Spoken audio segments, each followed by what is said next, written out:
एक और अवसर है तुम्हारे पास। पात्र में प्रवेश करो और निंद्रा दो उन्हें। प्रयास भी करे तो संभव है, क्योंकि उन पे राम का नाम लिखा है। राम!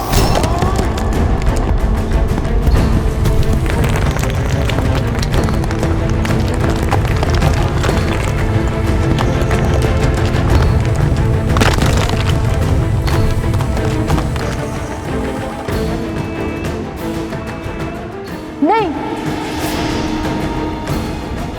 घड़ा मत उठाना। ये सब किसी माया जाल से लगता है। चलो ऐसे ही आगे बढ़ते हैं। श्री राम, श्री राम, श्री राम। अभी भी नहीं गिरा पात्र। कोई बात नहीं, जल भरने के लिए जब झुकोगे तो पात्र तो उतारना पड़ेगा। तुम सब सज्ज रहना। जैसे ही वो जल भरने के लिए पात्र निकालें, आक्रमण कर देना और दोनों को सुला देना। समझे? जाओ।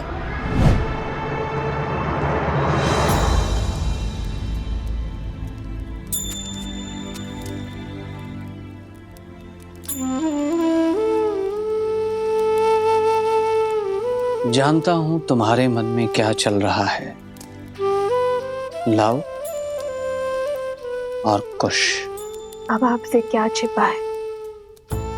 मैं जानती हूँ मेरे दोनों पुत्र वीर हैं, पराक्रमी हैं, किंतु उतने ही नटखट भी हैं। इसलिए मैंने उनको दंड स्वरूप आश्रम के बाहर भेज दिया, जल लाने के लिए। अंधकार है और असुरी माया पूर्णतः नष्ट नहीं हुई अब। क्या मैंने उचित किया?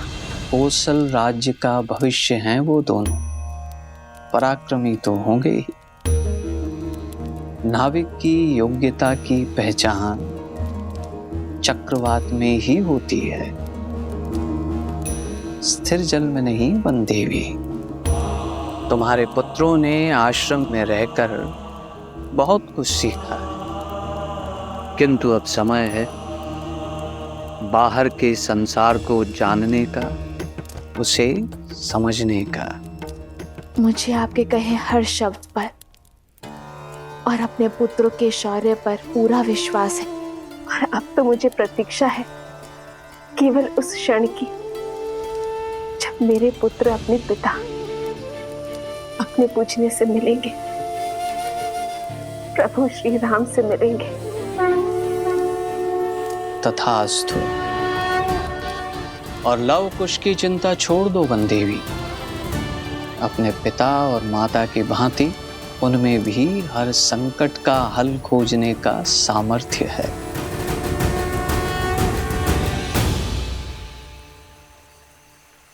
अरे अरे अरे, ध्यान से मटका गिर जाएगा। अब क्या करें भैया? बिना घड़े निकाले जल कैसे भरेंगे? मटके तो नहीं उतार सकते, ऐसे ही प्रयास करते हैं। यही एक मंत्र है जिससे असुरी शक्तियों से हम सुरक्षित रह सकते हैं। घड़े में वो प्रवेश नहीं कर सकते हैं। भैया ऐसे तो कितने दिन लग जाएंगे आश्रम में जल भरते भरते? अब यदि माता ने दंड दिया है तो उसके पीछे का उद्देश्य भी उन्हें ही पता होगा। चलो शेष घड़े भर लेते हैं।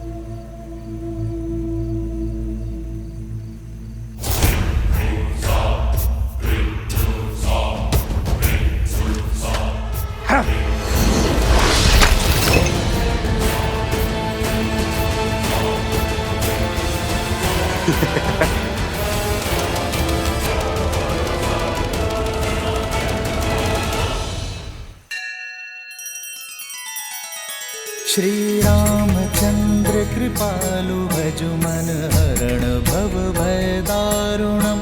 नव कंज लोचन कंज मुख कर कंज पद कंजारुणम। सिया राम, सिया राम, सिया राम, सिया राम, सिया राम, सिया राम।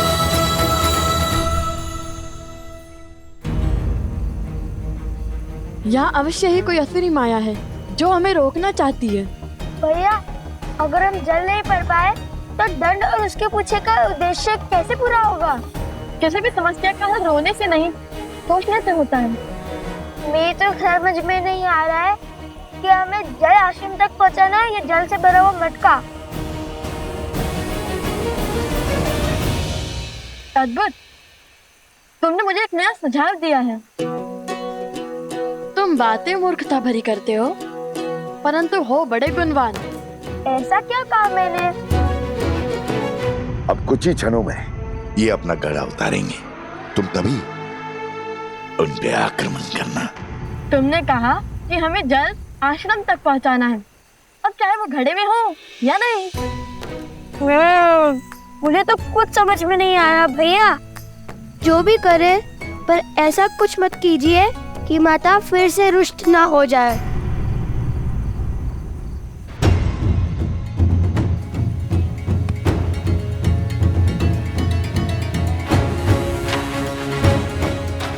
तुम चिंतित न हो, तुमने जो सुझाव दिया है उससे माता प्रसन्न नहीं होंगी, दुखी नहीं। तो बोलो जय श्री राम, जय श्री राम, जय श्री राम, जय श्री राम, जय श्री राम, जय श्री राम।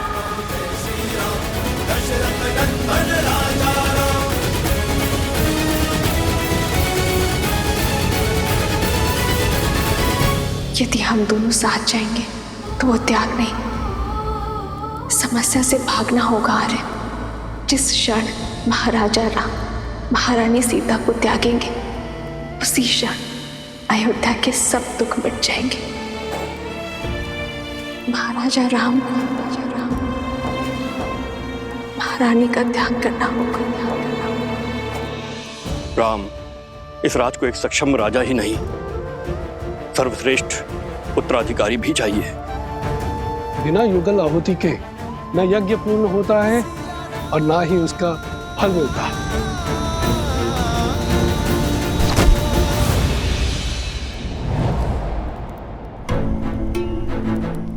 हनुमान,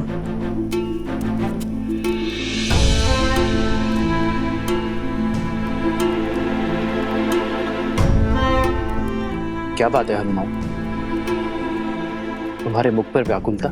प्रभु, सहस्त्र रावण के पुत्र चंद्रबाहु ने वानर राज सुग्रीव की पुत्री त्रिनावती का अपहरण कर लिया है।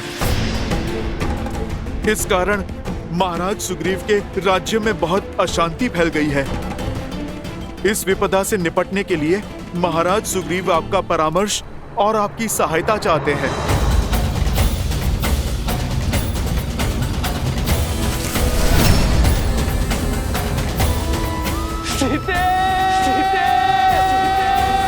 रावण का वध तो हो गया है हनुमान, किंतु उसकी विचारधारा का नाश होना अभी शेष है। दृष्टता और अधर्म हर रूप में धर्म के लिए चुनौती है, किंतु स्त्री को देवी की भांति पूजा करने वाले इस समाज में स्त्री को वस्तु की भांति उठा लेने वालों की धारणा का नाश होना चाहिए। हर युग के साथ पाप का शीश उठता है, किंतु जब पाप चरम पर हो तब धर्म का प्रहार उस पर होना चाहिए। मेरे मित्र वानर राज सुग्रीव के राज्य में आतंक फैलाने वालों को दंड देना हमारा राजकीय कर्तव्य है हनुमान, और एक मित्र होने का परम धर्म भी। युद्ध की तैयारी करो हनुमान, धर्म के पथ पर चलने का समय आ गया है। संसार में बुरी सोच फैलाने वालों का अंत आवश्यक है। मेरे मित्र वानर राज सुग्रीव से कह दो कि उनका ऋण जो मुझ पर है उसे मैं चुका तो नहीं पाऊंगा, किंतु ये राम अपना मित्र धर्म निभाने अवश्य आएगा।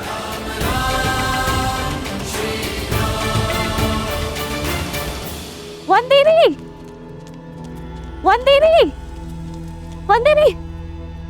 क्या हुआ कुमुदनी? पूछे मत, आइए देखिए क्या किया है आपके लवकुश ने। अब क्या कर दिया लवकुश ने? देखिए।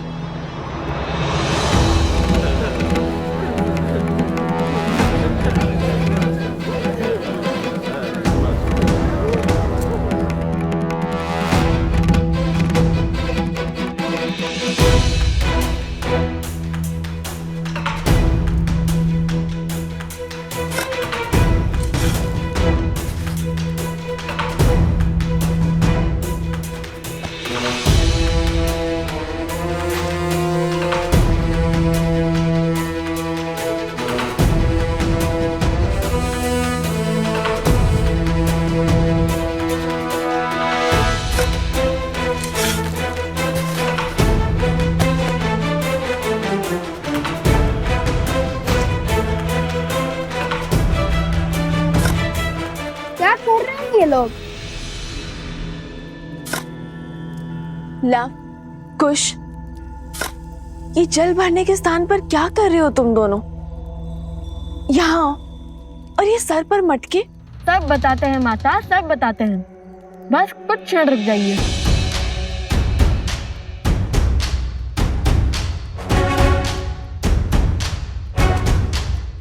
खुश, चलो वो खोल देते हैं।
क्षण भर पहले जल की एक बूंद नहीं थी और अब देखो पूरी की पूरी नहर बन गई है।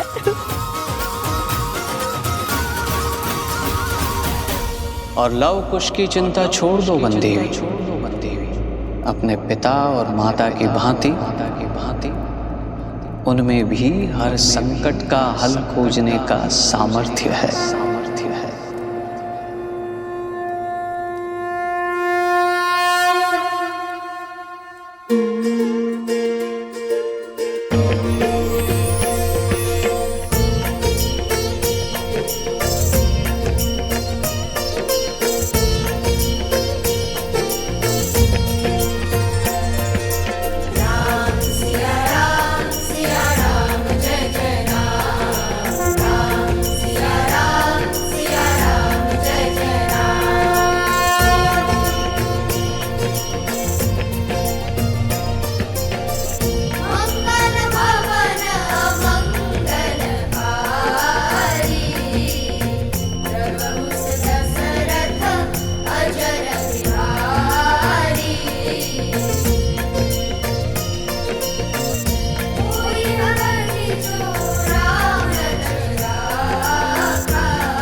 माता, पता है भैया ने क्या सोचा कि नदी के पास जाने से अच्छा नदी को यहाँ भी बुला दिया जाए। अब इस आश्रम में किसी को भी जल की समस्या नहीं होगी, चाहे कोई बालक कितने भी मटके की ना फोड़ दे।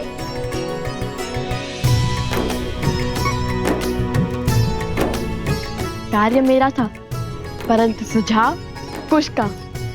जानती है माता, हमारी प्रेरणा कौन सा प्रसंग बना?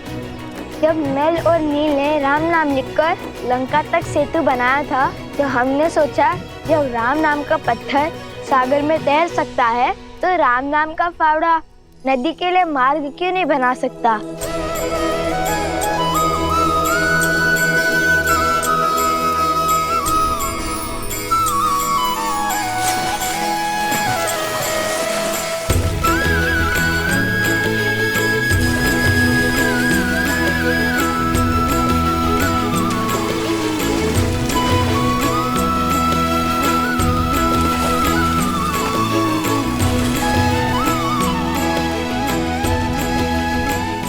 ईश्वर ने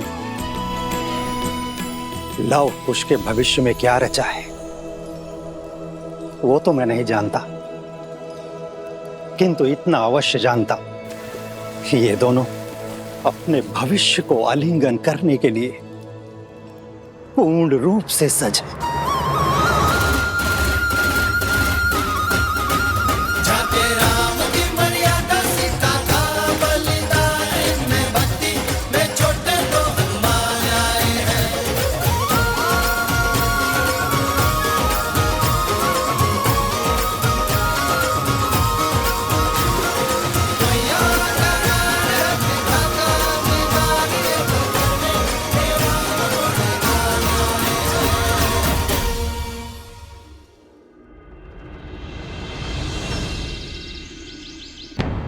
माना कर्तव्य महत्वपूर्ण है राम, परंतु अश्वमेध की घोषणा करके उसे रोक देना अशुभ भी है और अपयश कारक भी।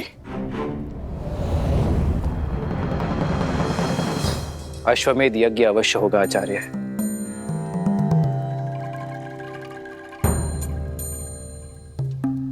अभी मैं युद्ध में जा रहा हूं आचार्य, किंतु मेरे युद्ध से लौटते ही ये यज्ञ आरंभ होगा।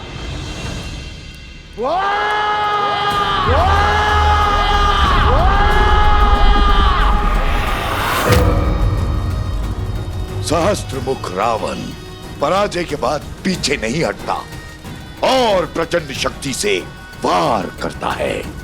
अश्वमेध यज्ञ कदापि नहीं होगा, राम राज्य कभी स्थापित नहीं होगा। पिताश्री, चंद्रबाहु ने आपकी आज्ञा का पालन कर सुग्रीव की पुत्री तृणावती का अपहरण कर लिया है।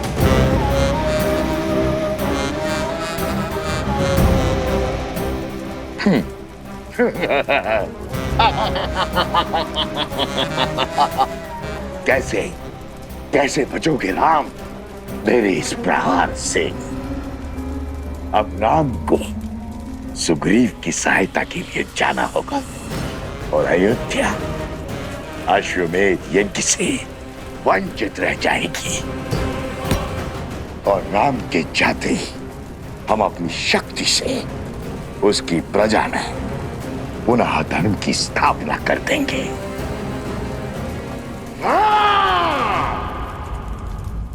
केवल आपके लौटने से क्या बात बन जाएगी महाराज? धार्मिक बाधा तब भी रहेगी। इस युद्ध से लौटकर इस समस्या का हल अवश्य होगा आचार्य। अर्थात आप दूसरा विवाह करेंगे?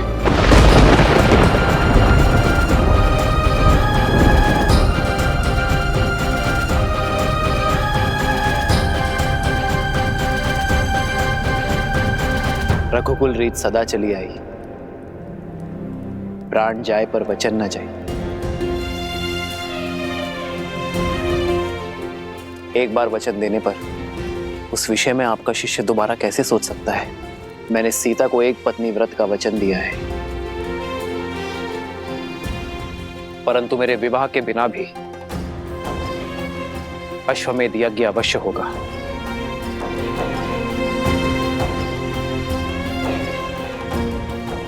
राजा का सपत्नी यज्ञ में बैठना आवश्यक है ना? मैं युद्ध से लौटते ही भरत को अयोध्या का महाराज घोषित कर दूंगा।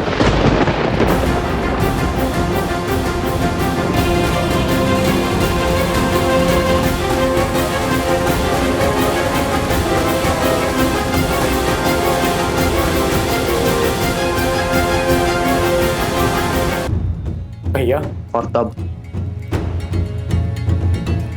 भरत अपनी पत्नी के साथ यज्ञ की वेदी पर भी बैठेगा और अयोध्या का महाराज होने के नाते अपना दायित्व भी निभाएगा।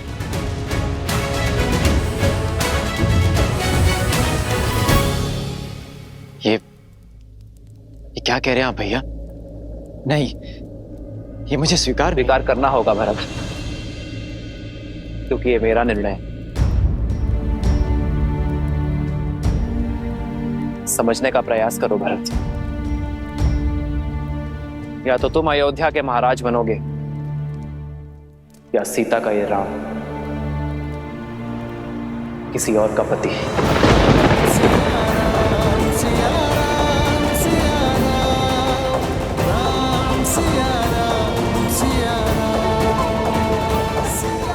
और मेरा चयन तुम जानते हो भरत। मैंने एक पत्नी व्रत धारण किया है।